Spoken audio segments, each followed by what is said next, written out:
cuties, welcome back to Vidyarthi. I am Akansha, your English teacher. So today we are going to study class 7 का क्या पढ़ने वाले हैं हम unit 3 dreams and discoveries का chapter north south east west, जो कि basically आपका चैप्टर 9 होने वाला है.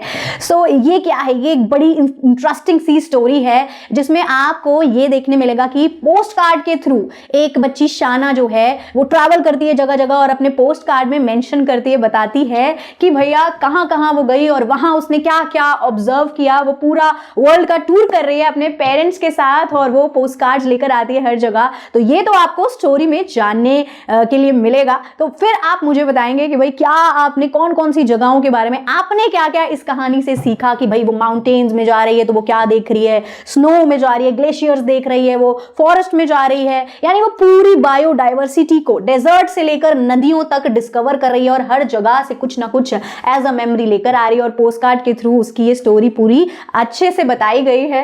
सो इसी के साथ चलिए स्टार्ट करेंगे इस स्टोरी को. लेकिन उससे पहले करना क्या है, अगर आपको कोई भी प्रॉब्लम आ रही है और कुछ समझ नहीं आ रहा है तो भाई कहां जाना है, www.evidyarthi.in पर, और कर लेना है free download MCQ sample paper, NCERT के क्वेश्चन आंसर, समरी वीडियो सब आपको यहां एक ही प्लेटफॉर्म पे मिल जाने वाला है, वो भी फ्री में. So let's start the chapter. देखते हैं नॉर्थ साउथ ईस्ट वेस्ट यानी पूरे इंडिया का टूर करने के बाद उसने क्या क्या चीजें वहां पर खोज निकाली हैं, यानी क्या डिस्कवरीज उसको मिली है. नमस्ते बच्चों, वेलकम. आज हम आपकी इंग्लिश बुक का एक बहुत ही मजेदार और खूबसूरत चैप्टर शुरू करने वाले हैं जिसका नाम है नॉर्थ साउथ ईस्ट वेस्ट. जैसा कि नाम से ही पता चल रहा है, ये एक सफर की कहानी है. हम इसमें शाना नाम की एक प्यारी सी लड़की के साथ पूरे इंडिया की सैर पर निकलेंगे. तो तैयार हैं आप? अच्छा, शाना के सफर पर निकलने से ठीक पहले जरा सोचिए. आप लोग भी तो कहीं ना कहीं घूमने गए होंगे अपनी फैमिली के साथ छुट्टियों में. याद कीजिए, ऐसी कौन सी जगह थी जहां जाकर आपको सबसे ज्यादा मजा आया था, क्या फील हुआ था. बस उस फीलिंग को अपने मन में रखिए. तो ये है हमारा आज का ट्रैवल प्लान. सबसे पहले शाना की टूर शुरू होगी, फिर हम उसके भेजे हुए पोस्ट कार्ड्स पढ़ेंगे नॉर्थ और ईस्ट से. उसके बाद उसके एडवेंचर्स देखेंगे वेस्ट और सेंट्रल इंडिया में. फिर हम साउथ की तरफ चलेंगे, रास्ते में थोड़ी सी ग्रामर भी सीखेंगे और आखिर में शाना के साथ उसके घर वापस लौटेंगे. तो चलिए सबसे पहले मिलते हैं हमारी मेन कैरेक्टर, हमारी ट्रैवलर से. इसका नाम है शाना और वो रामेश्वरम के एक बहुत ही सुंदर आइलैंड पर रहती है. इस वक्त वो अपने पेरेंट्स यानी अम्मा और अप्पा के साथ एक बहुत बड़े इंडिया टूर पर निकली हुई है. और पता है वो क्या कर रही है? वो जहां भी जाती है वहां से अपने स्कूल के दोस्तों को पोस्ट कार्ड्स भेजती है जिसमें वो अपने सफर के किस्से सुनाती है. और ये देखिए, शाना का पहला पोस्ट कार्ड आ गया है, सीधे इंडिया के सरताज कश्मीर से. वो लिखती है, hi everyone, you won't believe where I am. मतलब तुम लोगों को विश्वास ही नहीं होगा कि मैं इस वक्त कहाँ हूँ. I am way up north at the Thajiwas glacier in Kashmir. वो बताती है कि इतनी ज्यादा ठंड है और उसने ग्लव्स यानी दस्ताने नहीं पहने हैं, इसलिए उसके हाथ कांप रहे हैं. और फिर वो एक बहुत ही प्यारा सीन डिस्क्राइब करती है. उसके अम्मा और अप्पा बिल्कुल बच्चों की तरह एक दूसरे पर स्नोबॉल्स फेंककर खेल रहे हैं. अभी शाना ने एक नया वर्ड यूज किया, ग्लेशियर. बच्चों, ग्लेशियर का मतलब होता है बर्फ की एक बहुत बहुत बड़ी नदी. सोचो, एक ऐसी रिवर जो पानी से नहीं बल्कि पूरी की पूरी आइस से बनी हो, और वो इतनी भारी होती है कि बहुत ही धीरे धीरे आगे बढ़ती है. इसे कहते हैं ग्लेशियर. चलिए अब हमारा सफर आगे बढ़ता है. शाना के साथ हम एक्सट्रीम नॉर्थ से ईस्ट की तरफ चलते हैं. देखते हैं कि पहाड़ों, घने जंगलों और वेटलैंड्स में उसे क्या क्या नए अनुभव होते हैं. कश्मीर के बाद वो लोग ट्रेन से पहुंचते हैं हिमाचल प्रदेश. शाना लिखती है कि यहाँ बहुत शांति है, इट इज़ वेरी क्वाइट.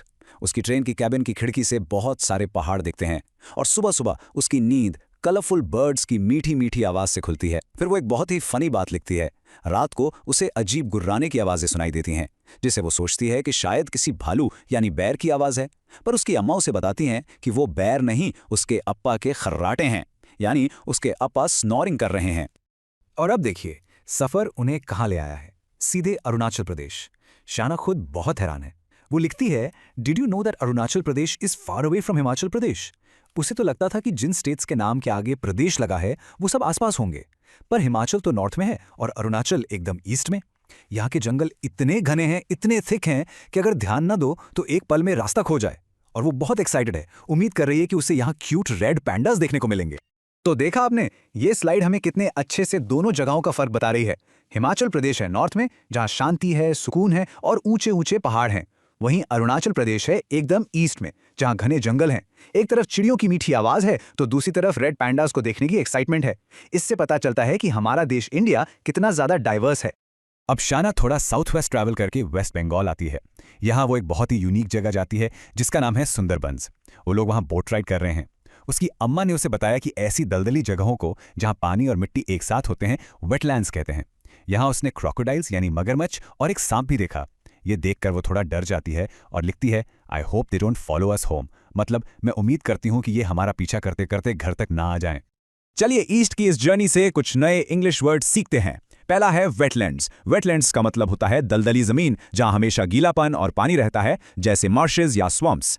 दूसरा है मैंग्रोव्स। ये बहुत ही स्पेशल पेड़ होते हैं जो समुद्र के खारे पानी यानी सेलाइन वाटर में उगते हैं। और तीसरा एक सिंपल सा वर्ड है चर्पिंग। इसका मतलब होता है चिड़ियों का चहकना, उनकी ची ची की आवाज। सफर अभी खत्म नहीं हुआ है। ईस्ट से अब शाना का कैरावैन इंडिया के वेस्ट और फिर सेंटर की तरफ जा रहा है। आइए देखते हैं कि डेजर्ट की गर्मी और नदी की तेज रफ्तार उसके लिए क्या नए एडवेंचर्स लेकर आती है। पूरे 3.5 दिन ट्रेन में सफर करने के बाद शाना गुजरात पहुंचती है, एकदम डेजर्ट यानी रेगिस्तान के बीच में। वो कहती है यहाँ बहुत गर्मी है, सब कुछ एकदम सूखा यानी ड्राई है। और फिर वो एक इतना कमाल का कंपैरिजन करती है, कहती है ये जगह है like a beach without the sea, मतलब बिल्कुल एक बीच जैसी, बस यहाँ समुंदर नहीं है। लेकिन इस तेज गर्मी में भी उसे एक चीज बहुत पसंद आई, वहां के लोगों के कलरफुल कपड़े। गुजरात के डेजर्ट के बाद उनका अगला एडवेंचर है नर्मदा नदी में, और यहां शाना ने कुछ बहुत एक्साइटिंग ट्राई किया, राफ्टिंग। वो बहुत हैरान है क्योंकि उसे तो हमेशा लगता था कि नदियां शांत होती हैं, काम होती हैं, पर यहां नर्मदा बहुत तेज थी, वाइल्ड एंड स्कैरी थी। वो तो पूरी तरह भीग गई, पर बेचारे उसके अप्पा वो इतना डर गए कि उन्होंने फैसला कर लिया कि वो जिंदगी में अब कभी राफ्टिंग नहीं करेंगे। तो ये राफ्टिंग आखिर है क्या? राफ्टिंग बच्चों एक एडवेंचर स्पोर्ट होता है। इसमें आप एक हवा से भरी हुई रबर बोट में बैठकर तेज बहती हुई नदी की लहरों के साथ साथ आगे बढ़ते हैं। ये एक बहुत ही थ्रिलिंग यानी रोमांचक एक्सपीरियंस होता है। अब शाना का सफर उससे अपने घर के पास साउथ इंडिया की तरफ ले जा रहा है। आइए उसके इस अमेजिंग सफर के आखिरी हिस्से के बारे में पढ़ते हैं, जहां उससे प्लेटोज, बीचेस और कुछ अनोखे पुल मिलेंगे। उनका अगला स्टॉप है गोवा। वो ट्रेन की खिड़की से बाहर देखते हुए लिखती है कि यहाँ के प्लेटोज बहुत ही सुंदर लग रहे हैं। और फिर वो एक बहुत बहुत इंपॉर्टेंट बात शेयर करती है, एक ऐसी बात जो उसके अंदर आए बदलाव को दिखाती है। वो कहती है, I used to be afraid of tunnels but I am not any more. इसका मतलब है पहले उसे ट्रेन की अंधेरी सुरंगों से डर लगता था, पर अब उसका डर पूरी तरह से चला गया है। देखा, सफर करना हमें सिर्फ नई जगह ही नहीं दिखाता, बल्कि हमें अंदर से और भी स्ट्रांग बना देता है। अब घर पहुंचने से ठीक पहले शाना के कुछ आखिरी लेकिन बहुत ही यादगार स्टॉप्स हैं। पुडुचेरी में वो समुंदर की लहरों पर सर्फिंग सीखती है। फिर वो समुंदर के ऊपर बने हुए अद्भुत पंबन ट्रेन ब्रिज को क्रॉस करती है, और आखिर में अपने घर के पास ओलाईकाडू बीच पर अपने अम्मा अप्पा के साथ पेबल्स यानी छोटे छोटे गोल गोल पत्थर इकट्ठा करती है। आइए अब साउथ से मिले कुछ नए वर्ड्स के मतलब समझते हैं। प्लेटोज का मतलब होता है पठार, यानी जमीन से ऊंची उठी हुई लेकिन ऊपर से फ्लैट सपाट जगह।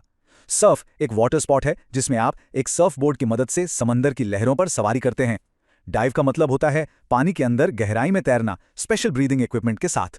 और पेबल्स होते हैं समंदर या नदी के किनारे मिलने वाले छोटे चिकने पत्थर। शाना का सफर तो लगभग पूरा हो गया है। वैसे इतने सारे पोस्टकार्ड्स पढ़ने के बाद आपने एक चीज नोटिस की, शाना की इंग्लिश कितनी अच्छी है ना? तो चलिए एक छोटा सा स्टॉप लेकर हम भी इंग्लिश ग्रामर का एक बहुत इंपॉर्टेंट रूल सीखते हैं, जिसे कहते हैं सब्जेक्ट वर्ब अग्रीमेंट। इसका सीधा सा मतलब है कि सेंटेंस में जो वर्ब है उसे हमेशा अपने सब्जेक्ट के साथ अग्री करना चाहिए, यानी उसके मुताबिक होना चाहिए। इन रूल्स को आराम से समझते हैं। रूल नंबर 1, जब दो सब्जेक्ट एंड से जुड़े हों तो वर्ब प्लूरल होगा। जैसे शाना ने लिखा था, अम्मा एंड अप्पा आर प्लेइंग। अम्मा और अप्पा दो लोग हैं, इसलिए आर यूज हुआ। रूल 2, जब सेंटेंस देयर से शुरू हो तो असली सब्जेक्ट वर्ब के बाद आता है। जैसे there are so many hills, यहां सब्जेक्ट है हिल्स जो प्लूरल है, इसलिए हमने आर यूज किया। थर्ड रूल, कलेक्टिव नाउन्स यानी ग्रुप्स के नाम जैसे फैमिली या टीम, उनके साथ अक्सर सिंगुलर वर्ब लगता है, जैसे हर फैमिली इज ट्रैवलिंग। और आखिरी रूल, जब सब्जेक्ट और या नॉर से जुड़े हों तो वर्ब उस सब्जेक्ट के हिसाब से लगता है जो उसके सबसे पास हो। जैसे neither the students nor the teacher wants to be late, यहां वांट्स टीचर के पास है जो सिंगुलर है। और अब हम इस कहानी के, इस सफर के आखिरी पड़ाव पर आ गए हैं। इतना लंबा खूबसूरत सफर तय करके शाना आखिरकार अपने घर रामेश्वरम पहुंच गई है, और अब वो एक आखिरी बहुत ही स्पेशल पोस्टकार्ड लिख रही है, पर इस बार अपने दोस्तों को नहीं बल्कि अपने अम्मा और अप्पा को। इस खूबसूरत लेटर में वो अपने पूरे सफर को याद करती है। वो लिखती है, I can't believe we travelled across the whole country. मुझे तो विश्वास ही नहीं हो रहा कि हमने पूरा देश घूम लिया। वो कहती है कि हमें वो फॉरेस्ट, ग्लेशियर्स और डेजर्ट्स बहुत याद आएंगे, लेकिन अब हम आखिरकार घर आ गए हैं। और वो एक प्यारी सी उम्मीद के साथ लेटर खत्म करती है, I hope we get to travel like this again, शायद अगली बार अपने दोस्तों के साथ भी।